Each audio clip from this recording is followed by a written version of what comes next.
So I'm reading the book. I want to move off of guns back to the book and to what's happening now in the country. But you wrote a lot in the book about how you didn't like the way that your fellow Democrats in the Senate were attacking some of the norms around filibuster and other rules. You criticized Obama pretty intensely. You criticized Biden pretty intensely.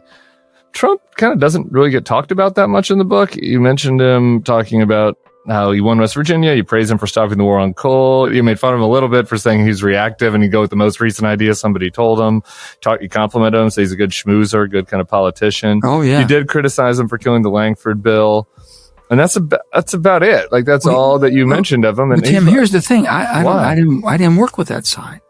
I was in the Democrat caucus. I've been a Democrat all my life, up until 2024. So I'm in the Democrat caucus, and I saw the Democrats going areas and a direction I never could ever imagine. I hear that. Okay. I come from an area that was basically the northernmost southern state in the nation on the Mason-Dixon line. We're the last Dixie state to flip. And when we flipped quick.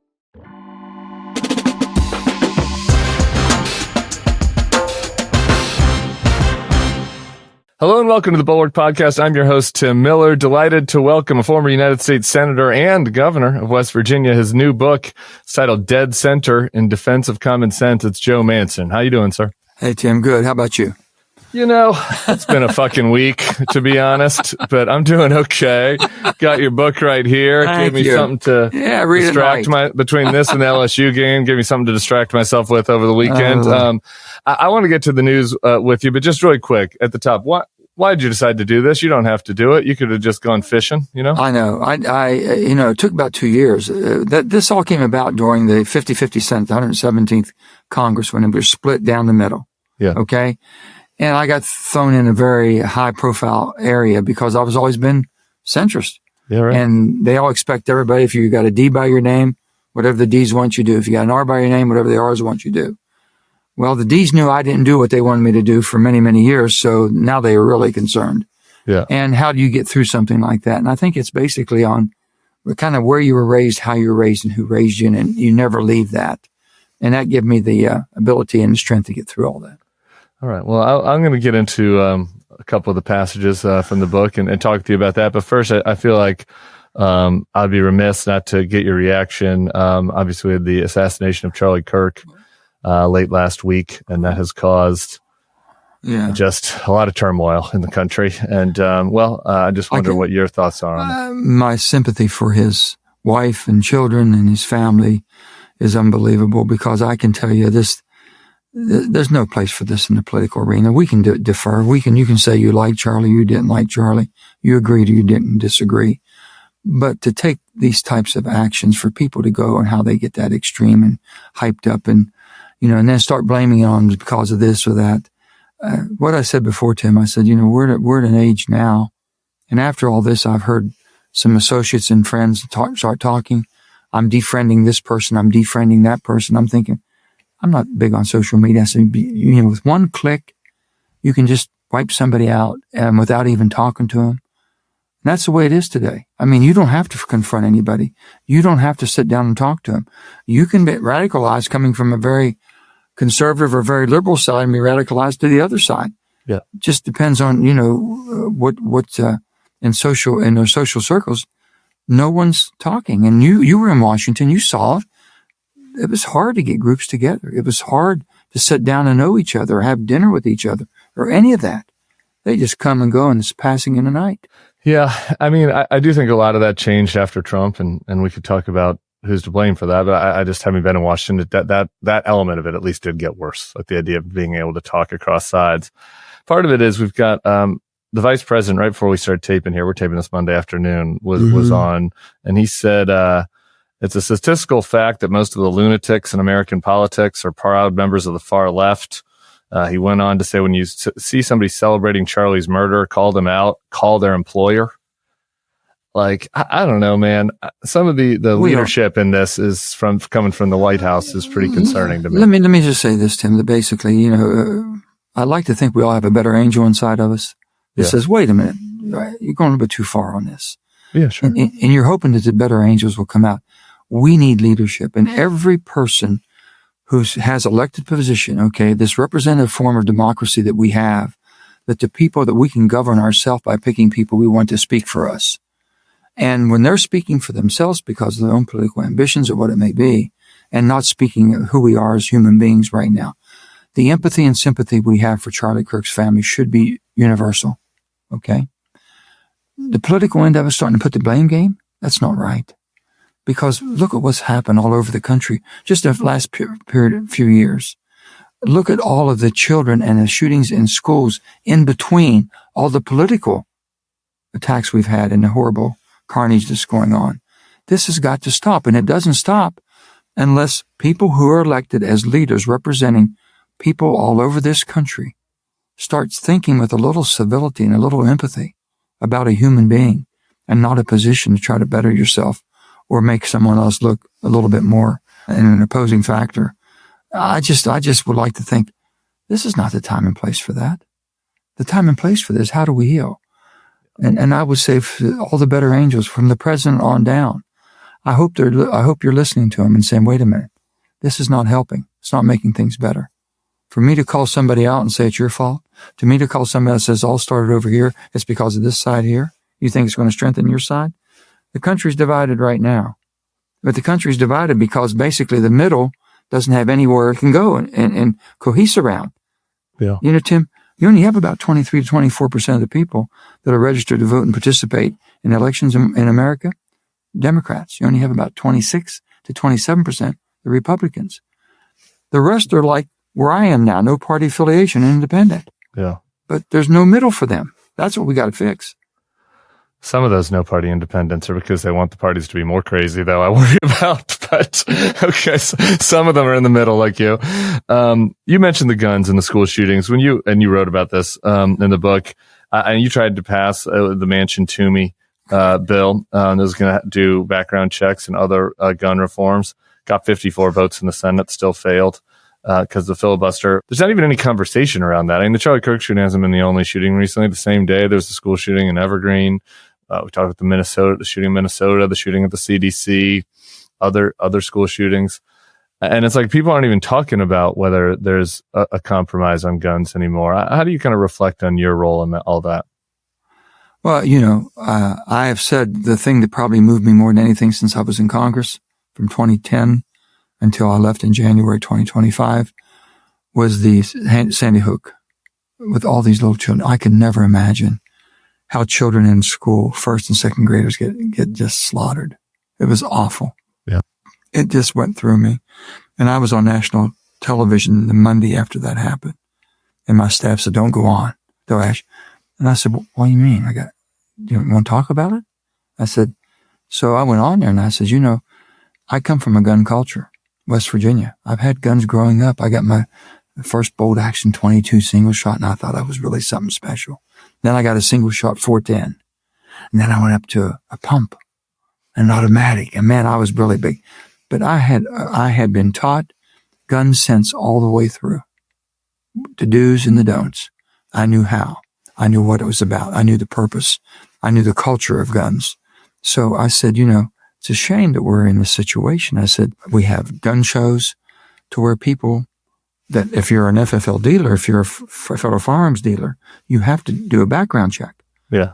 But if you have a table and you have 400 or 500 guns because you're a collector and this and that, but you're not a licensed dealer, you can buy a table, rent a table, and sell your wares there without ever having a background check. And I said, don't you think we ought to be able to at least know who and for what purpose and what the background might be? And I thought that was a no-brainer. 80% of Americans supported. Yeah. People I hunted with, everybody had a background check. All of a sudden now, no, they couldn't get it passed. And people said, what do you think about this horrible tragedy with Charlie Kirk? Do you think it's going to change things?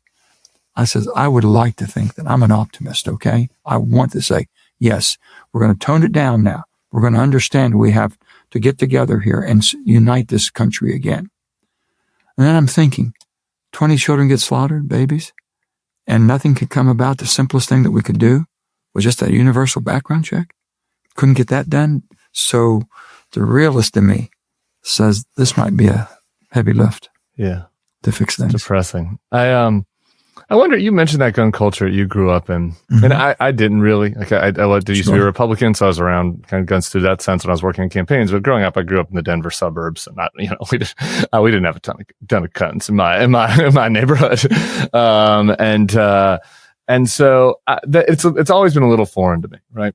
And I look at this stuff, and I look at the pictures of the shooter that killed Charlie, and man, like, there's some social media pictures that his parents were posting when he looked like he was maybe 11, this huge weapon, smiles on their face. We've all seen the Christmas card pictures where everybody's got the guns. I respect and understand that for some people, hunting is part of the culture. Dad takes son out, you learn the weapon and all that.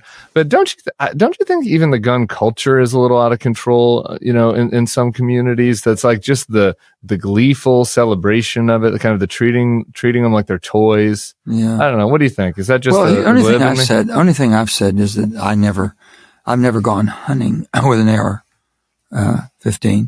Or have I ever been hunting with any of my friends that use that for hunting? Right. People that I know have bought them for, I guess, they're collectors or whatever. That's fine. The thing that I've said, if you look back, the 1934 Gun Act, okay? Yeah. In 34, the Tommy gun, you remember all the mafia pictures you hear? They're shooting everybody. Dick Tracy. With a big round, that's a Tommy gun. You can still buy one. Huh. So when Democrats start talking about, we're going to outlaw, we're going to ban, I said, why don't you think about basically categorizing certain guns, that if people are going to buy these certain guns, which it shouldn't be for every young 18, 19, 20, 21-year-old or whoever else might have mental conditions, they have to go through a proper check, but still collectors and really true gun people. Yeah. We've never had a killing with a Tommy gun since 1934 that I know of. Okay. And maybe AR-15s and some of those that we don't think that should be on the street for everyday people, basically they have so much mass destruction to them, could be to where you don't ban them. You just put different requirements on of who can own them and how you got to show the competency. You got to show that you have the stability and the wherewithals to own them. Don't you think in West Virginia there'd be a backlash to that, though? Don't you think people would get Well, there's a backlash to everything to a certain extent, but the bottom line is that there was a backlash when I did the Manchin-Toomey bill. Yeah, for sure. So I had to go around the state and talk to all the gun stores and says, let me tell you, you all have to have a background check for everyone who comes to your store. But if they go to a gun show, then you have unfair competition that doesn't have to have a background check. That's not fair. I said, we're not taking any of your rights away. We're just trying to make sure that we have people with guns that can do harm, that know exactly who they are and where they come from, what they've done in the past. I know I'm supposed to not have favorites, but I do, and as I mentioned on this podcast, I'm a fan of ranking. So I'm not going to rank exactly where this sponsor is on my favorite sponsor, but it's quite high. It's our friends at Wild Alaskan Company. Wild Alaskan Company is the best way to get wild-caught, perfectly portioned, nutrient-dense seafood delivered directly to your door. And trust me, you haven't tasted fish this good. We have been getting Wild Alaskan deliveries, and it's a bounty. It's like fishes and loaves from the Bible here, with all the sockeye salmon, coho salmon, Pacific halibut, Pacific cod that I've got in my fridge right now. I made some yummy fish tacos last week that my daughter was raving about. So fish tacos are now in the rotation thanks to Wild Alaska Salmon. Comes right to your door, tastes yummy, easy to cook. Couldn't endorse it more highly. If you're not completely satisfied with your first box, the Wild Alaskan Company will give you a full refund, no questions asked, no risk, just high-quality seafood. Not all fish are the same. Get seafood you can trust. Go to wildalaskan.com/bulwark for $35 off your first box of premium wild-caught seafood. That's wildalaskan.com/bulwark for $35 off your first order. Thanks to Wild Alaskan Company for sponsoring this episode. So I'm reading the book. I want to move off the guns back to the book and to what's happening now in the country. Between halftime or quarter or what? It's just a quarter. Just a quarter. First quarter's done. First quarter. Okay. Second quarter is going to be a little tougher. I'm bringing the blitz in the second quarter. We're going to get to Nick Saban at the very end. You wrote a lot in the book about how you didn't like the way that your fellow Democrats in the Senate were attacking some of the norms around filibuster and other rules. You criticized Obama pretty intensely. You criticized Biden pretty intensely. Trump kind of doesn't really get talked about that much in the book. You mentioned him talking about how he won West Virginia. You praise him for stopping the war on coal. You made fun of him a little bit for saying he's reactive and he'd go with the most recent idea somebody told him. You compliment him, say he's a good schmoozer, good kind of politician. Oh, yeah. You did criticize him for killing the Langford bill. And that's about it. Like, that's all that you mentioned of him. And Tim, here's the thing. I didn't work with that side. I was in the Democrat caucus. I've been a Democrat all my life up until 2024. So I'm in the Democrat caucus, and I saw the Democrats going areas and a direction I never could ever imagine. I hear that. Okay. I come from an area that was basically the northernmost southern state in the nation on the Mason-Dixon line. We're the last Dixie state to flip. And when we flipped, I have a question about that coming too. Let's just do that now. Can we do a quick side question on that? The last Dixie state to flip. I mentioned in the green room, my husband's from West Virginia, Monroe County. Very far from an airport, Monroe County, which is, they used to be able to find a Lewisburg. Roanoke's not that bad. Roanoke's not that bad. That's true. But it's a hike. It's a drive. You're driving through. So I get to see a lot of West Virginia is my point. Driving in from Roanoke or Charlotte, wherever I drive in from. And I see a lot of Confederate flags. And I kind of just want to stop at the door of some of the places, knock on the door and be like, you realize y'all were a Union state, right? Why do you think that is? There's so many Confederate flags. You're in a part of the state that really wasn't Union. Okay. Union. My husband's from Union. The town is called Union, and there's a Confederate soldier in the town. Why is there a Confederate soldier statue in the town of Union? They came unwillingly. When we broke up, they just had to be part of us, okay? It was the way the line was drawn. Abraham Lincoln drew the line, you understand? Yeah. If you look how funny the shape is of the state, we got a panhandle over here, panhandle up here. Well, it was done, cut out because we needed the Eastern Panhandle for the arsenal we had. We needed the railroads, and then we had the basically Appalachian Mountains for the protection. And Monroe got thrown into it. Okay, so you think it's resentment that they got thrown in? I don't know what it is. It's a little confusing. Well, it could be a racist type situation. We don't know. We don't have a very diverse state. We're the least diverse state in the nation. I don't know if you knew that. I knew it wasn't at the top, but you don't see a lot of African Americans. You don't see a lot of Spanish. You don't see any. That's true. And we're a state that needs an infusion of good legal immigration that brings people for the right reason. It happened back in the early 1900s for all the coal mines and steel mills, but then it kind of subsided, and we haven't had a good influx since. Now you're speaking my language. I'm sorry, I distracted us, but I had a little note on my list because it's something that always bugs me to go to Union. I know exactly what flags. I know where they are too. And it's kind of want to be but there's still some diehards. I get it in Mississippi, but in West Virginia I get a little confused. Anyway, so back to the trouble. I understand what you were saying was you're trying to work with the Democrats. It's frustrating. You're writing the book about that, right? About like that frustration, that tension, which I totally get it and want to get into that more. But I just do, Trump is the main figure of the last decade of the politics when this is there. And I'm just, let me just kind of noteworthy to me that you don't kind of lay out where your disagreements are with him. Really. Okay. Well, let's start first of all when you asked me about the Democrats. Sure. In 2008, when Barack Obama was running and he won, I knew him before when he was a U.S. Senator and a little bit as a state senator, okay? Mm-hmm. But, when he was a U.S. Senator from Illinois, we worked because coal is a factor of Illinois, a big coal-producing state, and West Virginia. So we understood the whole energy thing that we've done, and also the history of what we've been able to do for our country to provide the energy we needed to win the wars, build, I says our state, we mined the coal that made the steel that built the guns and the ships. We've done everything we could for our little country. Yeah. Then all of a sudden he becomes president. And man, we just got slammed. And lately. We being West Virginia. The state of West Virginia got slammed because remember the war on coal they talked about? Yeah, sure. Where the war was, Tim, on that is that basically they have benchmarks in the EPA that we had no technology to get us there.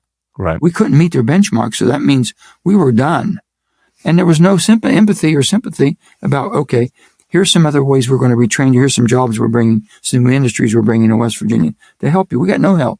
We got left behind. Mm-hmm. And Joe Biden, finally, leave no one behind. Remember his first, in 20. That was what that was all about because people did get left behind. Right. And so we started going down, cratering down from 2.9, 2.10, and by 2.14, our state flipped from it used to be just a reliable blue state of 70-75% always produced democratically. Yeah. To now, it flipped clear to 80% being Republican. Yep. Donald Trump, 3 times he won by 40 points. He lost the one election 2020, but he still won by 40 points. I understand why it flipped. And I think that you kind of alluded to it earlier. I definitely think that there were some racial elements to it. There's always racial. But, yeah, sure. of course. So, yeah, but there also the economy. You're right. Like the economic issues were there as well. I look at things now though, and Trump, sometimes gets a pass. I feel like it's like, well, he was an outsider. He didn't, it took him a little while to figure out the way around, and he had the deep state trying to stop him and all that. But it's been 10 years now since he was first elected, 9. And West Virginia's economic situation hasn't gotten better. It's gotten worse. The state now is totally red. Earl Tomblin was the last Democratic governor. That was 9 years ago now. So it's one party rule in the state of West Virginia. Yeah. Why aren't people in West Virginia now saying, we're not really getting the results here from this? Yeah, we haven't seen things get better. And that's true. I don't know how long that would take, but it tells me the strength of the personal issues people start talking. I'll give you a couple of reasons. Okay. First of all, I was asked by a prominent Democrat one time, what happened to the West Virginia Democrats? Yeah. And I said, nothing. I want to know what happened to the Washington Democrats. Okay. What do you mean by that? The question was said to me. And I said, well, basically, if I can be brutally honest with the person I'm talking to, Sure. brutally honest with you. And I said, here's what the West Virginia Democrats believe and what I hear all the time. The Democratic Party in Washington, D.C. basically spends more resources, effort, and time on people that are capable, able-bodied, people that don't work or won't work than those who do. So you want to know why you lost the unions? You want to know why you lost all the factory workers? You want to know why you lost people that basically get up every day and try to make it? It's because they get very little attention from the Democratic Party. But if you're on any type of assistance, or if you even think you're on an assistance, or like to be on assistance, you get better care than you do if you're trying to work and make it. That's what I hear all the time. And I was hard time defending some of the social expansions that we were having at that time, or in the Democratic Party. And they believed that very strongly. And I said, I've heard this before, and I'll put it to you in this term. The West Virginia, especially the mine workers, they said, Joe, we feel like the returning Vietnam veterans. We've done everything our country asked us to do. We never complained. We did the tough jobs. We did the dangerous jobs, did the dirty jobs. We did everything to provide the energy this country needed. Now we're not good enough, clean enough, or green enough, and they threw us to the side. So the hell with them. Yeah. Now that's them talking to me, and I'm born and raised in this. Yeah. And now I've got to, okay? I'm with you. So I guess this is my question. So I understand the resentment.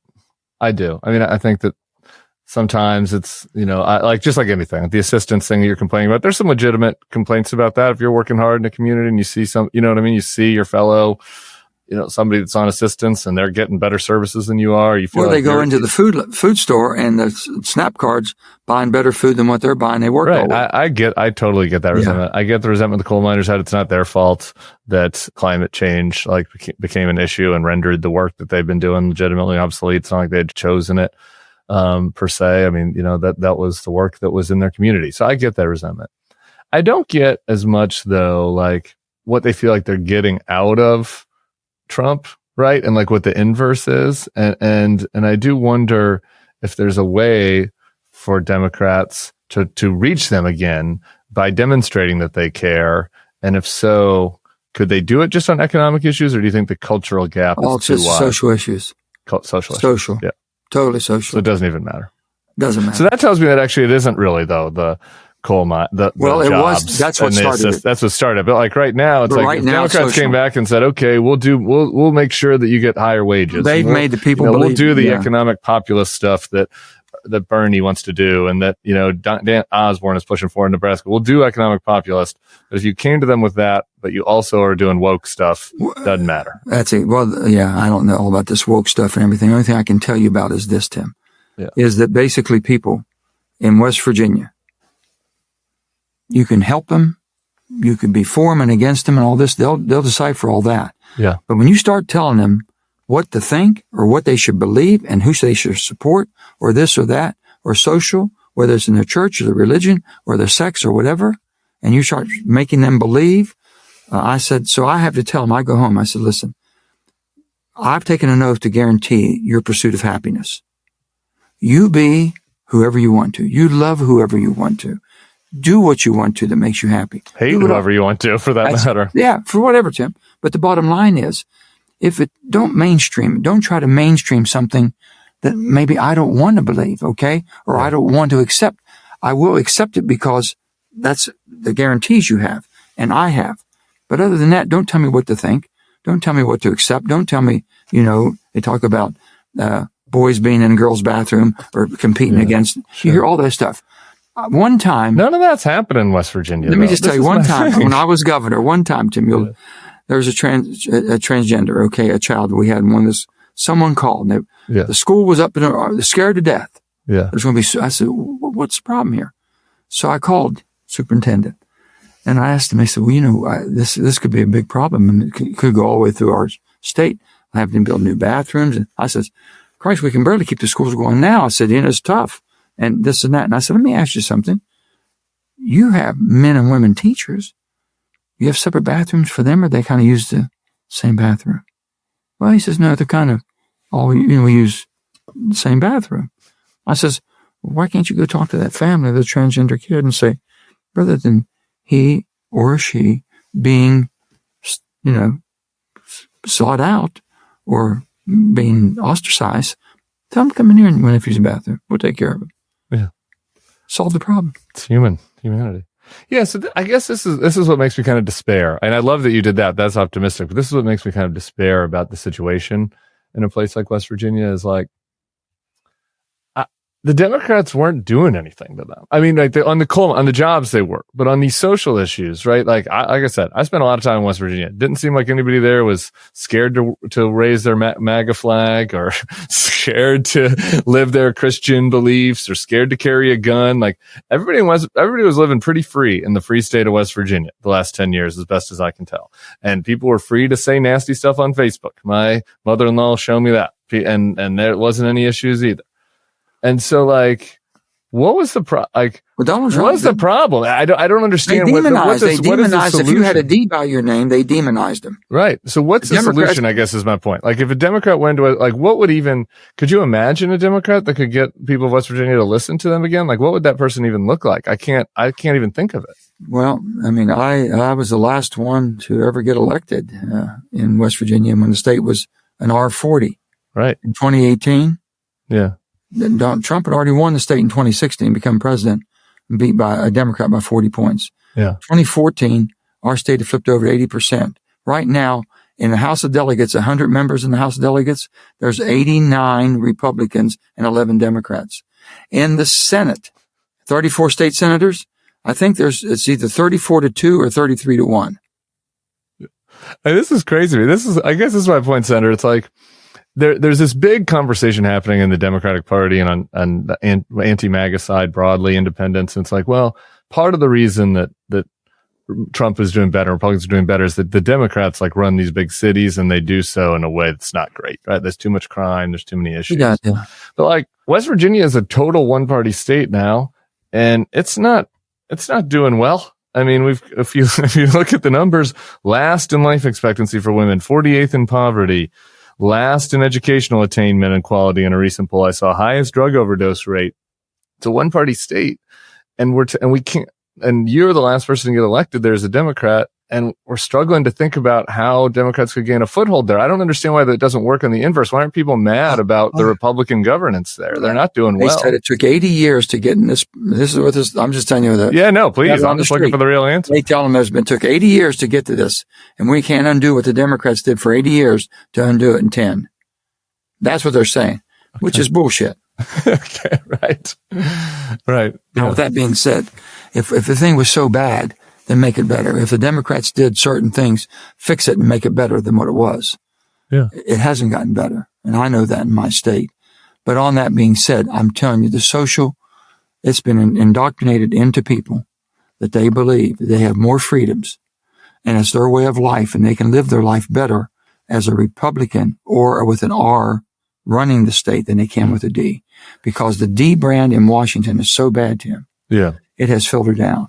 So I tell everyone, if you still have that compassion and you still have the empathy for people, and you still have, to where you like the fiscal responsibility in smaller governments, as the Republicans have always been supposed to be. So that you'd like for the grand old party to be grand again. You want the Democrats to be responsible and still be compassionate. If that's the case, then run as an independent Democrat. Don't identify yourself as a Democrat. I'm an independent Democrat. Is that the answer? Because I guess basically, you can't make them think that you're part of the establishment that's running this Democratic Party on a national level. Yeah, that's the problem. Maybe that's because I wonder. I wrote an article that got, which you'll like, that got me, some mixed reviews among the commenters. It was headline called Saint Joe Manchin. So we're not canonizing you yet, but the point of the article was that, like, the Democrats need people like Joe Manchin, right? Like the nature of the Senate is such that, like, when we can complain about the way the Senate is, and I'll get to that next. And there are, I think, legitimate things to complain about and potential reforms and all that. But, like, it is what it is right now. The rules are what the rules are. And if the Democrats won every state that Joe Biden won in 2020, and if they got both senators from all those states, they'd have 50 senators. Joe Biden only won 25 states when winning the country.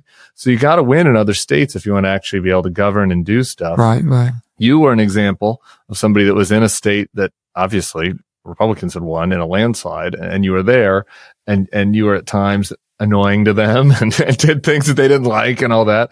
But that probably served you really in West Virginia. You needed to do that to be able to stay in there. And it's better for you to be in there than somebody else if you're just looking at things in the big picture. You were the last of your kind, though. Is that even possible to do anymore? Like, if somebody called you and asked you for advice, like, what would you tell them? No, you got to be who you are. The bottom line is, if a D or an R by your name makes you a different person than who you really are, not in West Virginia, we're not going to accept that. Okay. Yeah. You can't be somebody that you're not and make me believe it. We can look in your eye, shake your hand, see your soul. So that's all we got. Yeah. But with that being said, I said, on the other hand, how we've gotten so far away from our purpose of serving. Public service is a calling. Yeah. And not just fame and fortune anymore. I mean, people are jumping in there because they get all the airtime they want.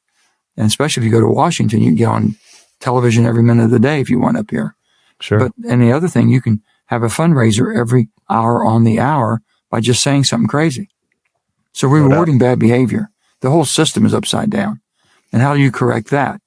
Well, you can talk a lot. Citizens United, let the genie out of the box when that much money could be thrown into it. There's closed primaries. In West Virginia, our little state. Okay. My book goes into all of the things that we're talking about. How did I come from a little community of Farmington, West Virginia, 500 people in Farmington, West Virginia, be sitting at the seat of power, at the pinnacle seat of power, going toe to toe with the president and say, Mr. President, I'm so sorry. I just can't get there. This piece of legislation you call your Build Back Better bill is going to change the psyche of our nation. I said, you and I are of the same vintage. You're a little bit older than me, but we're still the same vintage. And I says, I'm a John Kennedy type of a Democrat. Ask not what your country can do for you, but what you can do for your country. And I said, you pass this piece of legislation, which you call as your legislation, which I know is something I've heard Bernie and Elizabeth and people talk about for the last 10 years. You'll change the psychic of the nation to how much more can my country do for me. I told him I wasn't raised that way. I don't believe that way. And I sure as hell can't vote that way. Hey, Al, do you struggle with procrastinating? I used to. I was a bad procrastinator in high school and college, and I don't know, all the way up until middle age probably. But now that I got to do a daily podcast, I have no choice. There's no option to procrastinate. I got to be ready for you every day at 9 a.m. But I know the instinct to procrastinate. And I know the instinct to forget to procrastinate on something that's going to cost me money. That happens to me on plane flights a lot. And so if I were you, I wouldn't procrastinate on this offer from Mint Mobile. Their best deal of the year is ending soon. 50% off unlimited premium wireless for new customers. You can stop overspending with big wireless and cut your bill to $15 a month when you switch. All Mint Mobile plans come with high-speed data and unlimited talk and text on the nation's largest 5G network. You can use your current phone and phone number on any Mint Mobile plan and bring along all your existing contacts. Don't miss out on 3 months of unlimited premium wireless from Mint Mobile for $15 a month. But hurry, because this deal ends September 22nd. Quit stalling and start saving when you make the switch. Shop plans at mintmobile.com/bulwark. That's mintmobile.com/bulwark. Upfront payment of $45 required, equivalent to $15 a month. Limited time new customer offer for 3 months only. Speeds may slow above 35 gigabytes on unlimited plan. Taxes and fees extra. See Mint Mobile for details. I'm with you on probably most of those reforms in the book, and we can go through them one at a time, and the electoral reforms and things to fix the system. It's kind of depressing though, because it means that like the real answer is that it's hard. You can't do it, right? Like that it's hard to beat a Joe Manchin now, and that's challenging for the Democrats. You mentioned Joe Biden. I want to ask you one thing about it. You can tell in the book that you got frustrated with him, but also have great respect for him. At times. Known him for a long time. So when you know a person a long time, I always liked Joe. He had a good heart. I always got along fine with him and everything. And when he first wanted to do the American Rescue Plan, when he first got elected, I said something, have they lost their mind? He just got elected, and now he wants to go to reconciliation. He wants to drop the nuclear bomb. Yeah, right. And run it without anybody participation from our Republican friends. And he heard one of the senators went right back to the White House, and hell, by 2:00 that day, I'm in the White House. Joe, why are you talking about my bill? Why are you trying? I said, Mr. President, I'm begging you not to do this. You're the only one on that stage who just ran for president out of all the Democratic contenders that said, you know how the place worked. You weren't far left at all. You were kind of center, right in the center left, where you've always been, or I believed you were.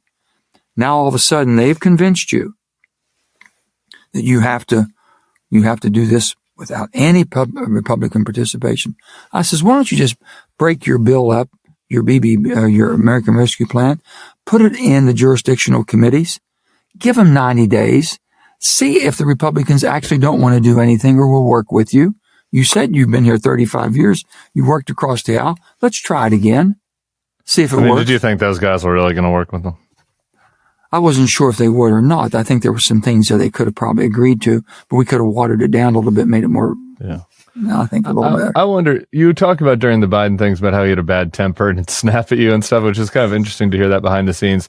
But one of the interesting parts about it, though, is it goes in contrast with this other narrative that is out there about Biden right now, is that he was really diminished and that he was getting old and that he couldn't perform. And so I'm trying to just rectify those two visions. For you, did you notice that, or because you kind of paint a picture of somebody who's sharp tongued and coming at you? Oh, something with me. Maybe I brought it out of him. I don't know how you brought out the Irish. Yeah. Only thing I knew is that I could tell if we were together, he called me over to talk about something. He said, "Hey, Jojo, how's it going?" I mean, things are pretty good, Jojo. Okay. Yeah. Hey, Joe, what's up? He's getting a little bit pissed. Yeah. Okay. I know we're going the wrong direction. Yeah. Okay. So then we got to work through that. But no, when I was with him, and I've said this, and so many people have called me, have written books about this. And everything. Right. I said, I can only tell you the only thing I've ever said is that I thought he had lost the will to fight because he had to go through so much to become president. Yeah. And he had to basically, try to bring the far left, Bernie and this. And you start thinking about, here's Joe Biden. He comes out of Iowa, gets the living crap beat out of him, goes up to New Hampshire and gets beaten that primary. He's ready to say, call it quits. Let's go home. We give it a good try. And they said, nope, we'll bring you down to South Carolina. See how this works out. Changed everything. Within 3 weeks, everybody's out. Well, that means somebody had to make a lot of deals. Who's putting all this together behind the scene? And I just think that he just lost the will to fight with his staff to say, I want this done. You know how that works. Yeah. If you don't have a strong, be kind of a sign of age, though. I mean, at some level, it's different than what people are saying. It doesn't mean that's dementia. It just means that you get tired. You get tired, and basically, if you have to convince your staff what you want done every day, and then follow up to see if they did it or not, it takes a lot of effort and work, especially as president. And that's all I said. But I always had cohesion. I mean, there's cohesive speaking. I mean, people that went with me sometime, I said, did you ever see anything different? They said, no, I just don't. I don't know if he's going to follow through what he just said he's going to do. Yeah, right. Okay, so that's what I told someone, because I'd go back a month later and I said, Mr. President, we talked about this. You agreed. Nothing happened. I'll check into that. I want to go back to what's happening in the administration now. So and kind of related to what you write about a lot in the book, because you write a lot about obviously this big controversy was around the filibuster and how you were on the side of protecting it, how that pissed off a lot of people on the left. My colleague Sarah was always very with you on that. And we had mixed views here on the filibuster, but I understood that perspective for sure. I just kind of look at this administration though now, and that argument feels a little quaint. I mean, right? Because on the one hand, you want to protect the filibuster, to protect the institutions, to protect Congress's ability to legislate and work together. Yeah. And with Trump, you have right now, like, they're just not legislating. Forget they don't need to get rid of the filibuster because they're not legislating. Tariffs, sending of the National Guard, birthright citizenship, TikTok ban, shutting down USAID, banning trans people from the military, renaming bodies of water. None of those things happened by legislation. I could go on. Those are just a couple that come to my mind. Awful. He's just doing it by fiat. That's got to piss you off, kind of, right? Well, it's awful. I mean, here's the thing about it is, as I told you before, I had to tell Harry Reid, you didn't hire me, you can't fire me. I don't work for you, and I don't work for the president. I took an oath of the Constitution to protect and defend, and I work for the people of West Virginia. I got to be able to explain it. If I can't explain it, I can't vote for it, period. And right now, I know there's a lot of good people on both sides still yet to know right from wrong. I know that they know that the executive branch has to be the executive branch, but they cannot control the legislative branch. But you want to work with them. You always want your president to succeed, but speak truth to power when it doesn't make sense and you can't defend it. And right now they're keeping quiet because they think the retaliation. So I've come to the conclusion it is truly time or past time to have term limits. And I'll tell you about term limits. 15 years ago, I'm in a little town hall down southern West Virginia, close probably to Monroe County. And a little lady got in the back and said, Joe, I wish you were for term limits. And I told her all the reasons I wasn't at that time because I thought you'd lose good institutional knowledge, you'd lose experience, boom, boom, boom. She finally said, listen, Joe, if you were for term limits, maybe we get one good term out of you. Tim, I couldn't argue with that. She was absolutely right. Yeah. Maybe one good term that you knew that you didn't have to worry about getting reelected, no retaliation, right, that you would have enough courage to do the right thing. So I am for term limits. I'm also for them, but can I offer you a counter to that? Sure. It sounds nice. I'm going to give you a West Wing kind of thing here. You tell me. This is my West Wing dreaming right now. But you're talking about this and about how, there's not a lot of courage in speaking out against Trump. You want the president to succeed, but also how that's how you speak out. Yeah, the executive branch has totally run roughshod over the legislative branch, and the legislative branch basically might as well not exist during this administration. I mean, they've done a couple of the tax bill, but basically it. And they've done some things that some of your old friends would disagree with, particularly let's just say tariffs in Ukraine. Let's just say that's awful. If you're Susan Collins, they got 53 senators. If you're Susan Collins, you are running against re-election, but it's probably good for you to be a little independent. If you're Lisa Murkowski, you just got reelected. If you're Mitch McConnell, you're retiring. If you're Tom Tillis, you're retiring. That's 4 of them. The 4 of them could just say, I'm going to do what Joe Manchin did. That's exactly. And I'm going to become an independent. And by the way, you can't do these tariffs by fiat anymore. You got to bring it through Congress because now we're going to make Lisa Murkowski the majority leader will work with, right? It's a crazy West Wing story kind of, but it also they could do it. They're retiring. If they were really upset about the tariffs and the treatment of Ukraine and any of these other issues I just mentioned. Do you think basically? Why don't they do it? Do you think it could be maybe the violence and the threats within the political system? You think they're scared? You think Mitch McConnell's scared? I mean, No, I'm not saying, but I'm just saying, could that be a factor? Because they're talking now about getting security for all. I don't know. J.D. Vance, the vice president, just said the only crazy people are on the far left. So I don't understand why these guys would be that concerned. Maybe that's it. I don't. But you did it. You said you became an independent. Why couldn't they retire if they just needed the freedom of term limits to be able to do the right thing? Well, the retiring ones could just do the right thing now, right? Why aren't they? Well, that's the whole thing about the whole term limit thing. At least you'd be retired on your second, your last term. So if you had 6 terms as House, that's 12 years, 2 terms as Senate. And I think president should be 1 6-year term. I don't think a president should ever have to run for re-election. I don't hate that. Could you ask them for me? Why they don't do it? I know them all. Ask them. Ask them. None of them want to come on and talk to me, but I'm genuinely curious. It feels like the right political move for all those guys. And they don't do it. They just go along and do nothing and complain. If you recall, basically the first Trump term, okay? Him and Mitch, it just fell out horribly. It was a bad situation. You knew that. Yeah, of course. And the bottom line was, it was because President Trump didn't understand the whole filibuster and why it took 60 votes for cloture. Right. And he was just basically, they just locked horns on this one. And Mitch, I always credited Mitch with just not breaking or bending. You know, he wasn't going to kowtow to that. And now in the situation, I'll never forget, they all come to me. Republicans were thinking about not voting for the budget, and they were going to shut it down. And Schumer was negotiating. I'll never forget. Mitch McConnell wanted Chuck to guarantee he wouldn't get rid of the filibuster. Chuck wouldn't guarantee it because Chuck wanted to get rid of the filibuster. Yeah, right. Get what the far left wanted. Right. And so I heard about that, and I said, Mitch, listen, ain't going to happen. It's 50-50, okay? They need my vote. And then they had Kirsten Sinema's votes too. Yeah, right. I said, it won't happen. You have my guarantee. He says, do I have your? I says, you have my guarantee. That's all you need, my word. It will not happen. We will not kill the filibuster. That's the holy grail.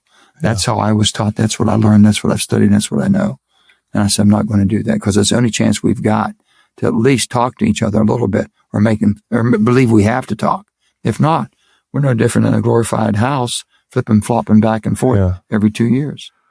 Well, you should call him up and tell him that Donald Trump basically killed the filibuster this time because he's just doing stuff himself from DC. What he's doing also, they're nipping around, snipping around the edges right now with this whole thing of trying to the group thing. The stupid thing. Instead of confirming appointees one at a time, kind of batching them together. But Tim, what we talked about back then, 2013, when Harry Reid wanted to get rid of because Obama couldn't put the Republicans were stonewalling everything. Yeah. Remember when Mitch McConnell says his main objection was to make sure that Barack Obama was a one-term of course, I know. president? Okay. Well, the bottom line was they weren't getting anything approved. So then that's when Harry says you got to go to the mat to get rid of the filibuster on appointments and judge. I says, whoa. I says, Harry, forget about judges. Those are lifetime appointments. Yeah, right. Why don't you just go and talk about will and pleasure? Tim, you come in. You're there with the senator, your will and pleasure. You're not going to be any longer than their term is. Okay. A president brings his staff in. Mm-hmm. They're going to come in and go out with him. Will and pleasure should have been a 51 vote threshold. Simple. Boom. Get it over with. Now that it is a 51 threshold. Okay. Now the Democrats are holding all them and not letting anything, just killing the time. Yeah. So they ought to just, if it comes out of the committee in a bipartisan fashion, it automatically has to go to the floor. That's the way it should be. Hey, everybody, you've probably heard me mention that the Bulwark is headed back on the road this fall, but we've got some big updates that I want you to hear. First, most importantly, we are adding a show in Toronto. I told you, Canadians, I was doing my best to make it happen. I'm so thrilled by the response we've had from our Canadian friends, and wanted to make sure if you wanted to be able to come, you could. So we added a matinee, a brunch show, whatever you want to call it, maybe a drag brunch. Don't tell JD Vance the next day. No promises on drag queens there, but maybe the spirit of a drag brunch. So that will be Saturday, the 27th. Go to thebulwark.com/events to get all the details and to get your tickets for that encore show in Toronto. Also, New York, that's going to sell out here any minute. So if you want to see us in New York on October 11th, get your tickets ASAP. There's still a bunch of tickets left for DC on October 8th, but we've got some exciting guest announcements coming soon. So if you're interested in coming to DC, get on that as well. All the information available at thebulwark.com/events. It's me, Sarah, and Sam up in Toronto. Me, Sarah, and JVL, and some of our other Bulwark friends, and a special guest in Washington, D.C. Look forward to seeing you all out on the road. We'll catch you soon. Get those tickets now.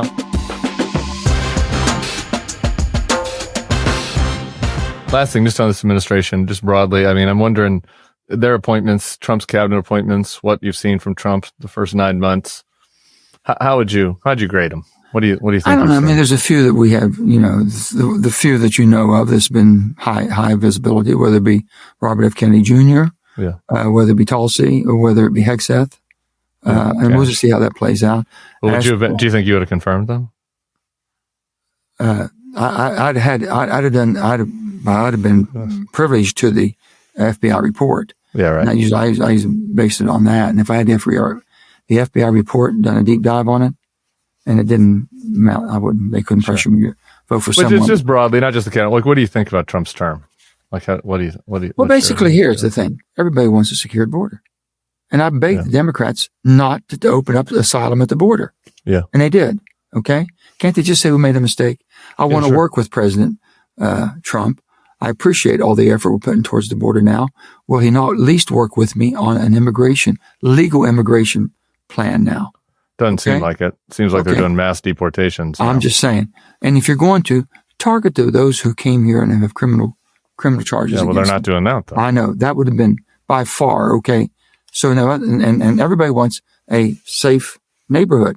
If I'm in a state that has a high crime rate, I'd say bring in the National Guard, the Marines, the Army, the Navy, bring them all in. I'll need all the help I can. But when you leave me, don't leave me back where I began. Try to make sure I have the resources to take care and keep my streets crime-free. So you got to do something along those lines. That's what's happening. And I think he's targeting some of these, what do they call them, the cities that are high crime, sanctuary cities, you mean? Sanctuary cities, that type of mentality. Everything's based on DEI and wokeness, okay? Everything. I have two. Well, I have one. I don't know if you'll find the first one fun, but I got two fun ones to end. What's that? This one is this. I'm listening to this. I'm reading it. We have a lot of similar complaints. Did you like the book? Well, I'm kind of biased, Okay. So like, I like the parts of the book that are, talking about I like kind of hearing the inside stories, and I am kind of biased towards you on the complaints about what you were trying to do. I'm sympathetic to what you're trying to do. I get frustrated, which leads me to this question, by like, I just don't really think it's a close call. Like I get frustrated. I was frustrated by Joe Biden a lot. I get frustrated by Chuck Schumer. I opposed Obama. I was a Republican back then. But I think that the threat that Donald Trump poses to our democratic system, to our institutions and norms, is just so far beyond them. And I kind of, and I feel it sometimes in the book where it's like, that there's the same. And so that's kind of what my last question is for you. Like, do you not agree with that? Do you kind of look at Obama, Biden, Trump, Bush, and lump them all together? Or do you think Trump stands out as being particularly worse? Well, they all have a different approach of how they want to govern. Yeah. But who do you think's the worst, I guess, is my question. Well, I think that there's I like to rank. I'm a big fan of ranking. Who do you think would be the worst? Let's just say all of us have served and made mistakes, okay? And all of us serve differently. Donald Trump serves with a whole different approach than any of us have ever seen in modern times. Yeah. I think we haven't seen that. Bad. Okay. A worse approach. There's no schmoozing going on from this standpoint. And that when you're with him in person, he's a different person than what we see on television. Yeah, completely different. I'm telling you. Great. From that there. And that's why I'm hoping that someone can get to him and say, listen, it starts at the top. You got to type this down. So you don't think he's the worst? Would you tell me who you think the best was out of those? Bush, Obama, Biden, Trump? Well, let me just say this. The two of the most engaging that you could talk to, Bill Clinton and Donald Trump. Yeah, well, sure. But being able to talk to him as a senator is really the most important thing. I hear you. What about best and worst? Trump is maybe Trump is the most engaging, but also the only one that sticks a mob on the Capitol, though, Yeah, I think there's a little overreaction in certain things, but basically, he is more of an action type person from the standpoint. Energy, okay? Mm-hmm. You got to have all in energy policy. Yeah. We've gone from basically Biden, who didn't want any fossil whatsoever, wouldn't let any permits out, and I'm chairman of Energy and Natural Resources. We're doing okay. To basically Trump, that doesn't want any type of renewables, and basically no guardrails and anything else. Right. So you follow me, we're going from the yin to the yang. Yeah. Somewhere in between, we've got to have a little bit of everything, and we have to have more energy than what we've ever had before in order to run the country. But you can't throw caution to the wind. I said you can innovate your way to a clean environment. You can't eliminate it. You can't just say, I don't like this. So from that standpoint, Clinton was by far, I thought, I didn't include Clinton because that was easy. That lets you off the hook to say that Clinton was the best one of those five, but that's why I just gave you the 21st century ones: Bush, Obama, Trump, and Biden. Who is the best and worst of those? Clinton You're not going to rank those for me? He made the front end of the 21st century. I know. 20 days. The last 20 days of Clinton were the best presidency of the 21st century. That'll tell you what you need to know about the last four presidents, I guess. Well, all right, fine. I'll let you off the hook. Final thing. Your buddy Nick Saban. Yeah. Of Alabama. which, we don't like very much down here in Louisiana, but you got to hand it to him, I guess. You liked him when you won a national championship. We did like him when he was here, but, then he abandoned us, and then I went to Alabama and beat our ass every year. So I didn't love that. But we are enjoying the post-Saban era in Alabama so far. I'm wondering how you think your buddy's doing on the on college game day. I think it's unbelievable. He's a teacher. He's doing unbelievable. You have no notes for him? I don't have to. I wish I could. I don't have to because I'm learning every time. He spends 25 hours a day and 25 hours a week getting ready for that game. Yeah, for the game. You can tell. 25 hours. You can tell. He's teaching you exactly what he goes in. That's how he's methodical. He's been that way since he's a kid. And I told you, I didn't know his name was even Nick. I thought it was brother. Yeah. Because we never called him anything but Brother Saban. Yeah. Because we grew up and his dad was Nick Sr. He'd have been Nick Jr. His mother didn't want to call him Junior. They said, so she would tell his older sister, Deanie, go get your brother and tell him to do this. Go get little brother and tell him I need this or this and that. So that's where we grew up. So when I first met Nick, he had to be 4 or 5, maybe 6 years old. I was 8, 9 or 10. And his dad used to bring people over to teach us how to play basketball, football, or whatever. And so I've known him all my life, and we've been very, very close, and we're still very, very close. He's just a good guy. If anyone knows me as well as they know me, he knows me as well as anybody. I love that. That's lucky to have that type of relationship. To have that type, and we 3 miles apart. One coal camp here is called Worthington, where he's from. Yeah, he was on a corner of intersection where his dad had a little golf filling station, and his mother had a little Dairy Queen. 3 miles over, two hills, 3 miles over is Farmington, I had a big town, 400 to 500 people. He had 100 to 200 people on a good day. So my dad had a little furniture store, grandfather had a little grocery store. And one thing our dads had in common, which he and I have talked about, not good enough. Anything we did was not good enough. We could always do better. I don't think he's ever owned a black car because every time a black car came in to get washed and waxed, his dad made him wax it again because there's too many streaks in it. Man, it's a different era, Different. I mean, let me tell you, I would say this. We grew up in an era where what you had to be, you were held responsible and accountable for your words and your action. If you said something to harm somebody, God help you with your family and all the friends you knew because they'd be on you. If your actions showed irresponsibility that made someone else in danger or harmed them, God help you again. So that never leaves you. You have a responsibility. Your words mean something, and your actions can follow by a lot of turmoil. And we're in that word and action period of our life. That's a good place to leave it.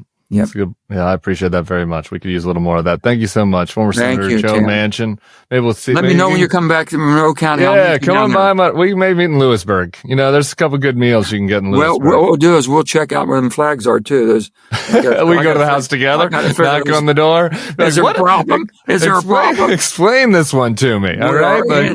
Guys, basically, this has been over about almost 200 years. Let's let it go. Thank you, sir. Senator Joe Manchin. Everybody else will be back here tomorrow for another edition of the Bulwark Podcast. See you all then. Peace.